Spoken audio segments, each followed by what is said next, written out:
Hey everyone, it's me again. I want to talk about our MCP server for the Oracle database. And to do that, I'm going to do some chatting with my database. So I'm using an agent here. This is a commercial off-the-shelf agent. I'm not advocating this agent, and I actually don't care what agent you use.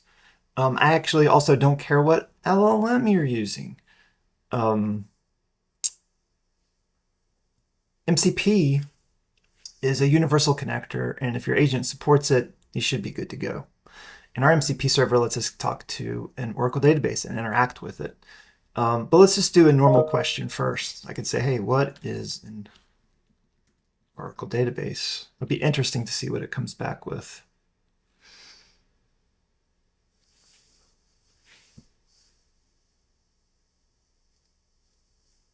Pondering.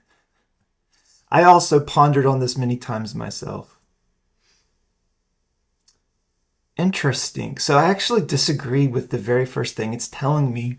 And it's possible that the LLMs have been trained on outdated information. So Oracle's actually not a relational database management system.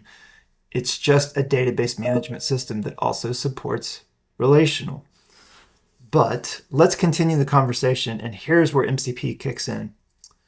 Hey, Mr. Agent, what Oracle databases do I have available to work with?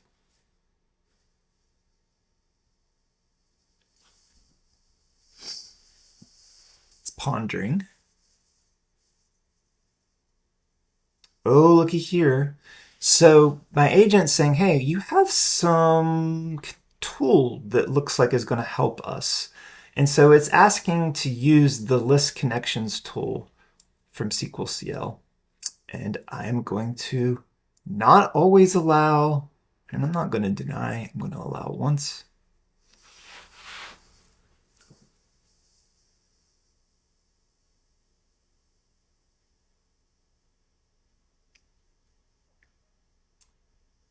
Always love these agents. They want to continue the conversation and do more and more and more.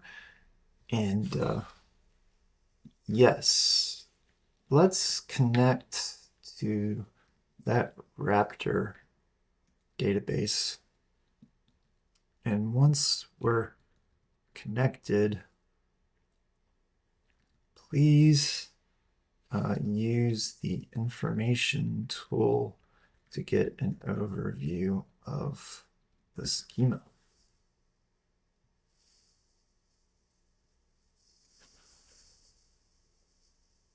So this back and forth and the prompts to ask for permission, this is like hugely important for, I would say, agents in general for MCP servers.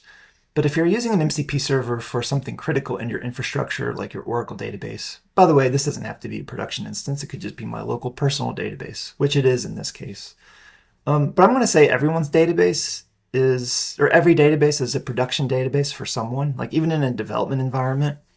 If you crash a development instance, you could shut off an entire team's pipeline ability to do work and commit changes. So you want to be careful with these instances, and these MCP servers can do interesting things, and you want to keep an eye on them. So I'm always going to read what it wants to do, and I'm always going to judiciously decide to allow or deny. And I'm never going to go to vibe mode and say always allow.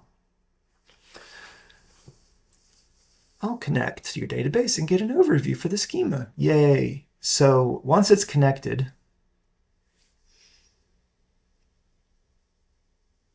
all right, so you know how it's come back and it said, hey, I'm connected and I'm on version 23.26 in the character sets UTF-8.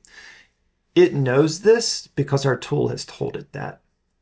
So the actual response from the database is telling it a couple of different things. It's telling it the version of its database, whether or not it's available for reads or read-write. That's the database itself, not the schema. If the schema is read-only, it'll still say read-write because the database is read-write. And then some interesting things about the parameters of the session. So, if it returns back date formats, it knows how to interpret the date format, theoretically. Now, in my prompt, I said, please use the information tool to get an overview of the schema. So this is the newest tool in version 25.3.2 of SQLcl, and it's called schema information, and it gives me an overview of the instance. So I've basically called it out by name, and so Claude's smart enough to catch that reference. And so it's asking for permission to ask this tool. And I'll say, yep. Now, depending on how big your schema is, this might take a hot second. By the way, the default timeout for our MCP server is 60 seconds. So if a tool request takes longer than 60 seconds, it might time out. That is configurable, and I'll show you where you can go to do configuration later.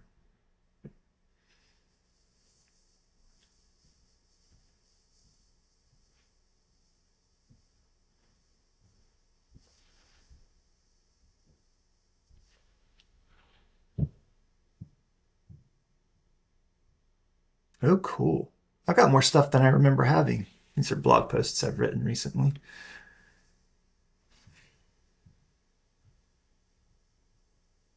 Oh man, it's telling me some really cool stuff. So I'm not advocating for this particular agent or model, but I will say it's really, really good. I've seen it go much further than some of the other agents and LLMs I've been playing with lately. So what do you want to go from here? Probably the most powerful utilitarian tool we have just allows you to run code that the LLM is able to generate against your database and work with those results. So I could say something like, how many blog comments do I have in my database? And it should know exactly how to generate the SQL for that, because that schema information tool has given it the structure and the names and the properties of the objects in the schema. So it goes immediately to select count star as total comments from WP comments. It has not done a query to get a list of table names or a query to get a list of table columns or to get their data types. So let's see if it got it right. I did review that SQL before I hit allow. Ooh, it's substantial. Thank you, agent, for agreeing that I have a substantial amount of comments. I don't know how it's decided that that's substantial. It might have said that if I had 226, or it might have said that if I had 2.2 million. Oh, cool. Let's see what blog posts have the most comments. And let's also check for the most comments in a given month by year. So I'm giving it a multi-step question. So it's going to have to probably generate multiple queries. I've tried to trick these things or give it hard questions. And these are ridiculously simple questions, but the LLMs are quite adept at understanding what we want and getting to the SQL to answer those questions. So think bigger than what I'm doing here. I'm just showing you an example of what these interactions look like. So here is my query. It's going to grab the top 15. It looks like it's grabbing post ID, the title, comment count. Yeah, that looks perfect. I don't think I index these tables, so it might take a hot second. Now it's also wanting to get, okay, so it's to-carring comment date, it's grabbing the year, and it's to-carring the month as month count. It's group buying both. Yeah. Now this is 26AI. It could have grouped by the column aliases, but I'll allow it. Ooh, great insights from my blog data. The clear winner. Yeah, that's true. The dumbest, smartest thing I ever did was to create a blog post on my blog called Ask a Question, where I actively invite you to ask me questions. And surprise, surprise, the internet responded with asking me lots of questions. Now, I haven't gotten 8,000 questions, I've gotten about 4,000 questions, and then I've replied to all of those. But still, maybe the smartest, dumbest thing I've ever done, or the dumbest, smartest thing I've ever done. Anything else interesting? Yeah, this is one of my most popular posts. Yeah, top 10 preferences. Post comment. Peak comment by month, year. September of 20. I wonder what happened in September of 2014. That's also when I opened up the ask a question. Interesting.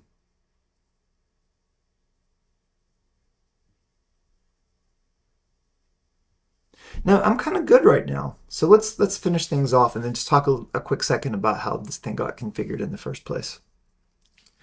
Let's disconnect as I'm done with this chat. Thanks. There's some active debate on whether or not it's necessary to be polite to your agents, but as a Appalachian, or sometimes I identify as Southern boy, it's hard for me not to just say please and thank you. And if I ever call you ma'am, it's just the way I was raised. It's not meant to be a matter of disrespect or a commentary on your age. Yay, we're disconnected. And again, it's like, hey, it was interesting to see this stuff. Yeah. So how did my agent get into my database? How did we go from like asking what a database is to like going, hey, what databases do I have? And let's go do things in the database. So if I open up this application settings, down here on the developer tab. Now, by the way, this is going to vary based on the agent that you're using, but they're all relatively similar. In this case, this local MCP servers are managed in also a local file and a .json config file. And basically what that JSON config file has is a name, which is what shows up here, and then a couple of properties. The mandatory one is the command itself, right? So when this agent starts up, it starts an instance of SQLcl with the -mcp argument, and then it's available to start using that server. So if I just come back here and say, hey, can you, let's search, let's do a new chat. Let's ask the agent to get help on the MCP server. Hey, can you give me an overview? I can't type this morning. Overview of the tools offered by my SQLcl MCP server. Now I could do this a couple different ways. I could go search the internet, or I could actually just read the payload that the MCP server provides back.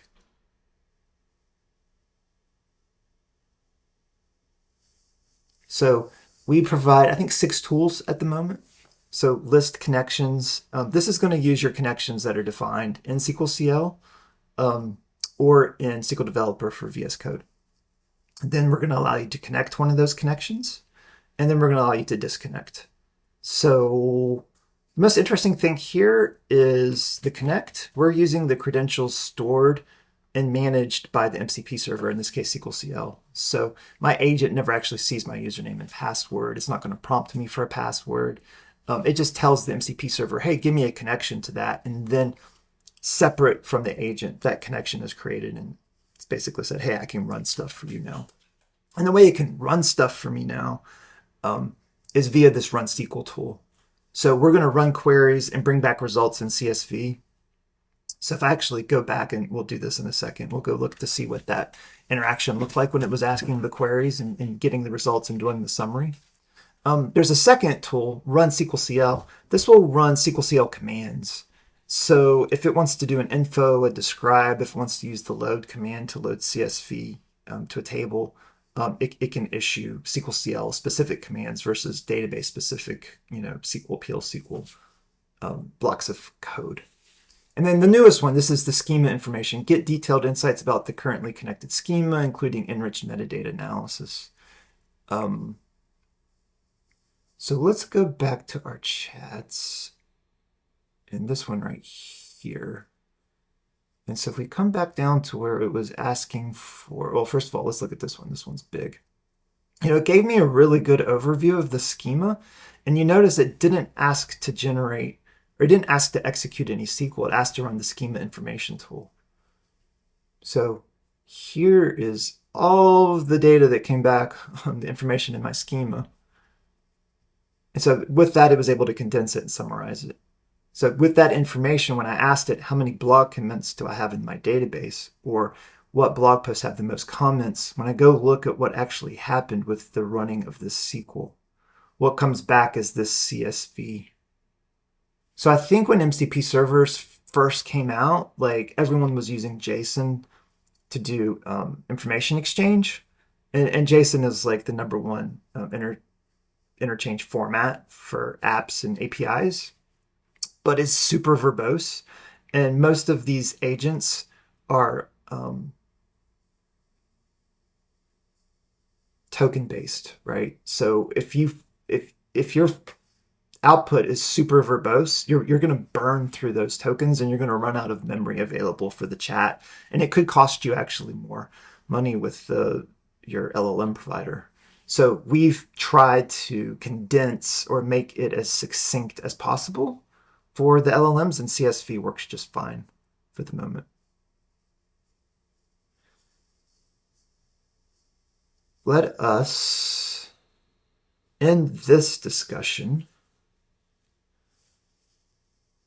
and go look at the database itself. Now I could pull up SQLcl or SQL Developer and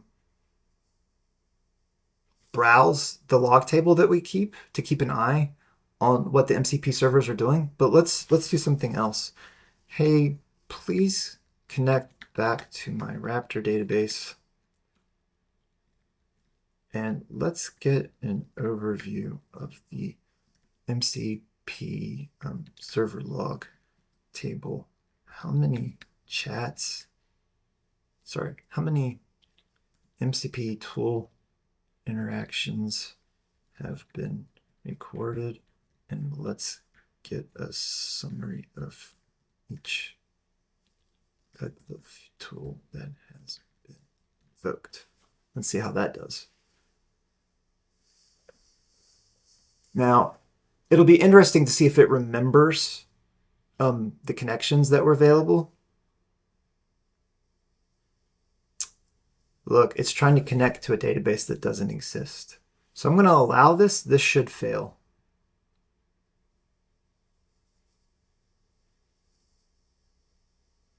And now it's like, I need to get my list of connections again.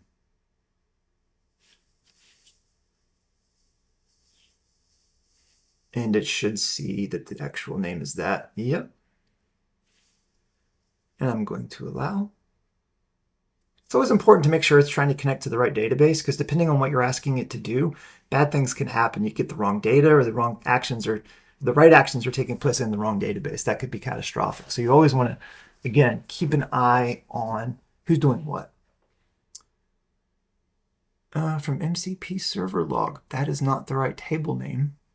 We're going to let it fail. These agents are really good at trying to figure out why its plan isn't working and how to get around it.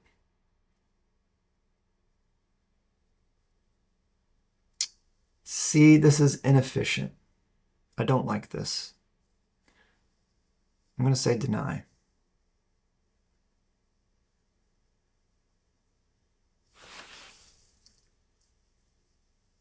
Oh, look, I don't even have to tell it. It figured out on its own. It's now asking to use the schema information. So I'm going to say allow once.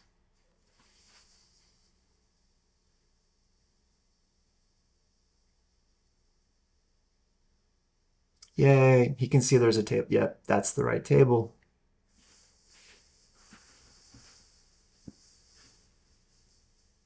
This is also why it's good to have good names for your tables.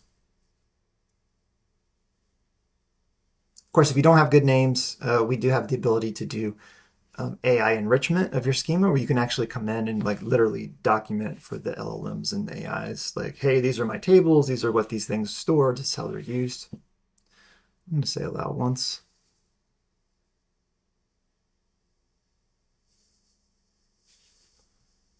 And wants to run another query.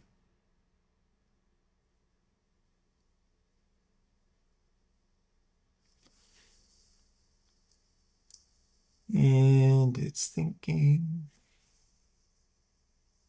Think a little faster. There we go.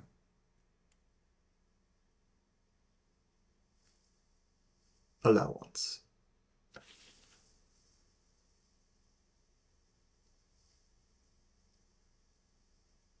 Oh, cool. Yeah. Yeah. Keep going.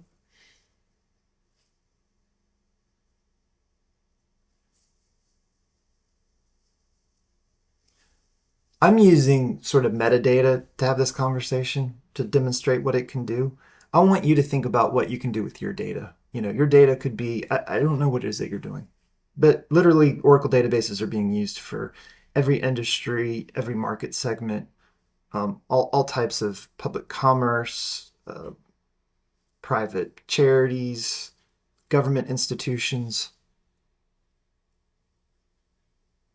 The data in those databases can be used to answer really interesting questions or improve how your business runs. So this is your digital assistant. It can now interact with your database and help you figure out things with your data. And you're not going to be hamstrung by your ability to figure out what SQL, what functions, what, I always have to Google regular expressions, which is silly. I've been doing computer stuff for almost 30 years. I should be familiar with regular expressions. But now I don't even have that holding me back. I can just ask these questions and it's going to generate the code for me. Now I'm going to review the code. I know enough to see the code, if it's going to be good or not, if it's appropriate. So I do want to stay engaged. I've talked about vibe coding a lot. I don't really believe in vibe coding. I like the idea of it. I just don't think we're there yet. Oh, breakdown by day to see. So I gave it a pretty vague prompt, and I'm going to say it's going above and beyond what I asked it to do.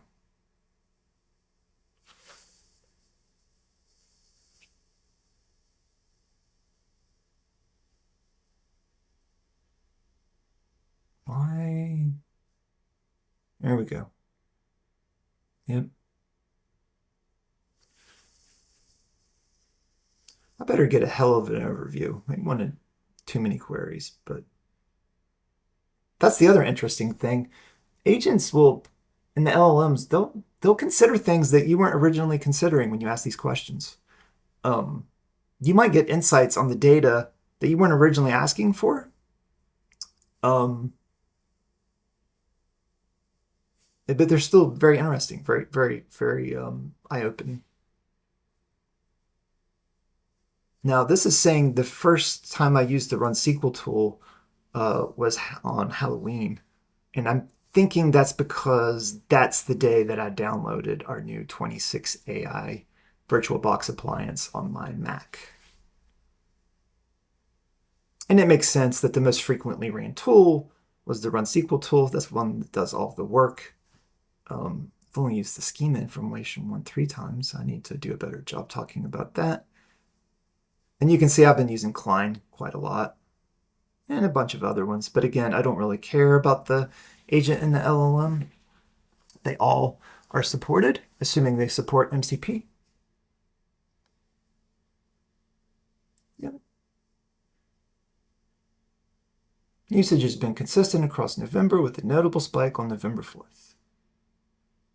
Successfully facilitating database interactions across multiple AI-powered development environments. Yay.